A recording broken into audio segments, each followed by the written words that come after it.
नमस्कार मित्रांनो, आज आपण ब्रह्मांड नायक श्री स्वामी समर्थ महाराजांचे काही अत्यंत प्रेरणादायी विचार आणि त्यांच्या जीवनातील एक सुंदर गोष्ट पाहणार आहोत, जी तुमचे जीवन बदलून टाकेल.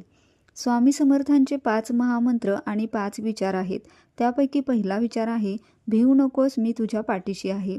आता या विचाराचा अर्थ काय होतो, तर जेव्हा जगात कोणीही तुमची साथ देणार नाहीत, तेव्हा स्वामी तुमच्यासोबत असतील, हा विश्वास मनात ठेवा. त्याचबरोबर दुसरा विचार आहे, अनन्य भावे मला शरण येशील तर मी तुझा उद्धार करीन. तुमचे कर्म प्रामाणिक ठेवा आणि फळाची चिंता स्वामींवर सोडून द्या. तिसरा विचार आहे, आळस हा माणसाचा सर्वात मोठा शत्रू आहे. याचा अर्थ असा होतो की कर्म करत राहा, कारण कष्टाशिवाय स्वामींची कृपाही प्राप्त होत नाही. त्याचबरोबर चौथा विचार आहे, ज्याचे मन शुद्ध त्याला माझे दर्शन प्रत्येक कणात घडते.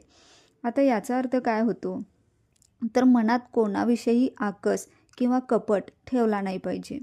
कारण कोणाविषयी आकस आणि कपट जर आपण ठेवला तर त्याचा काही उपयोग होत नसतो.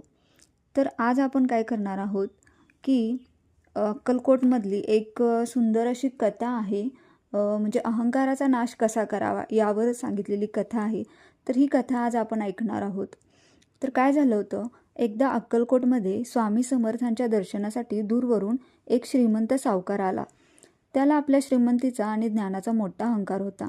त्याने स्वामींच्या चरणावर अनेक मौल्यवान रत्ने आणि सोन्यांची नाणी देखील ठेवली आणि गर्वाने तो म्हणाला, स्वामी, मी तुमच्यासाठी हे मौल्यवान हिरे आणले आहेत, मला आशीर्वाद द्या. स्वामींनी त्या हिऱ्यांकडे पाहिलेही नाही. त्यांनी एका गरीब भुकेलेल्या आणि फटके कपडे घातलेल्या भक्ताला जवळ बोलावले. स्वामींनी ते सर्व मौल्यवान हिरे त्या गरीब भक्ताच्या झोळीत टाकून दिले. हे पाहून सावकार रागावला आणि म्हणाला, स्वामी, तुम्हाला या हिऱ्यांची किंमत कळली नाही का? हे खूप महागडे आहेत, तुम्ही ते एका भिकाऱ्याला देऊन टाकले. स्वामी हसले आणि शांत आवाजात म्हणाले, हे मानवा, तू इथे हिरे द्यायला नाही तर तुझा अहंकार दाखवायला आला आहेस. या मातीच्या जगात हिरे आणि दगड यात काहीच फरक नसतो, त्यामुळे यांचं माझ्या लेखी काहीही मोल नाही आहे.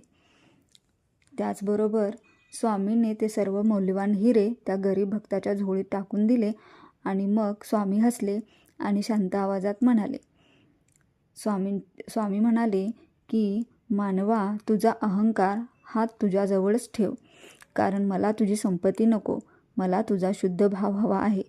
स्वामींचे हे शब्द ऐकून सावकाराचे डोळे उघडले. त्याचे मस्तक स्वामींच्या चरणी झुकले. त्याचा अहंकार गळून पडला होता. त्याने स्वामींची क्षमा देखील मागितली. तर मित्रांनो, या छोट्याशा कथेमधून आपण काय शिकलो, तर इथं हे शिकायला मिळते की देवाच्या दरबारात तुमच्या पैशाला किंवा श्रीमंतीला महत्त्व नसते हो, तर तुमच्या मनाची जी शुद्धता आहे त्या शुद्धतेला महत्त्व असते.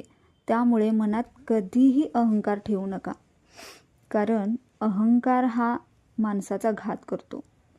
त्यामुळं अहंकाराला तुमच्यापासून नेहमी दूर ठेवा, बरोबर ना? तर चला, आजची ही कथा तुम्हाला कशी वाटली मला नक्की सांगा. आणि हो, कमेंटमध्ये श्री स्वामी समर्थ लिहायला विसरू नका. माझ्या चॅनलला लाईक आणि सबस्क्राईब नक्कीच करा. धन्यवाद. श्री स्वामी समर्थ.